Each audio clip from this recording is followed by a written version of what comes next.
অবরুদ্ধ গাজা ভূখণ্ডে যখন নিরীহ ফিলিস্তিনিদের ওপর বর্বর হামলা অব্যাহত রেখেছে ইসরায়েলি বাহিনী, ঠিক তখনই প্রকৃতির রোষানলে পড়েছে ইসরায়েল ও তার মিত্রদেশ যুক্তরাষ্ট্র। তীব্র তাপদাহ এবং বাতাসের কারণে ইসরায়েলের বেশ কয়েকটি শহর দাবানলের কবলে পড়েছে। দাবানল নিয়ন্ত্রণের বাইরে চলে যাওয়ায় ও এর নিকটবর্তী কয়েকটি শহর থেকে বাসিন্দাদের অন্যত্র সরিয়ে নিয়েছে ইসরায়েল কর্তৃপক্ষ।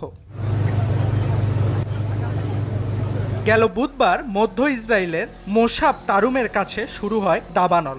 এরপর প্রচণ্ড গরম ও বাতাসের কারণে দ্রুতই এ দুর্যোগ ঈদ শেমেশ, এস্তাওল, বেইত মেইর ও মেসিলা জিয়ন সহ আশেপাশের শহরগুলোতে ছড়িয়ে পড়ে।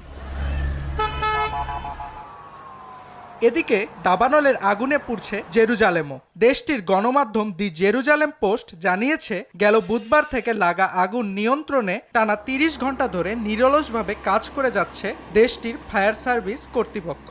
আগুনের ঘটনায় জেরুজালেমের গুরুত্বপূর্ণ সড়কগুলোতে যান চলাচল বন্ধ রয়েছে। রেল লাইনে আগুন লাগায় বন্ধ রয়েছে দেশটির রেলপথ সেবা। এদিকে দাবানলের ঘটনায় ইসরায়েলের প্রায় ২,৪৭০ একর বনভূমি পুড়ে গেছে বলে জানিয়েছে ইসরায়েল কর্তৃপক্ষ।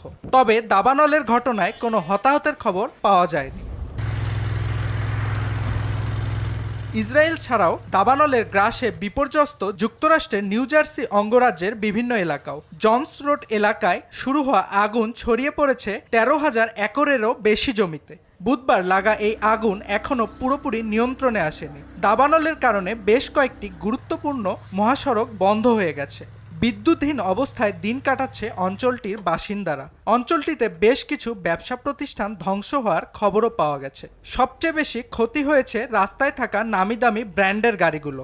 যুক্তরাষ্ট্র ও ইসরায়েলের ভয়াবহ এই দাবানলকে নেটিজেনরা দেখছেন অসহায় ফিলিস্তিনিদের নির্বিচারে হত্যার ফল হিসাবে। অর্ণব প্রসাদ, RTV।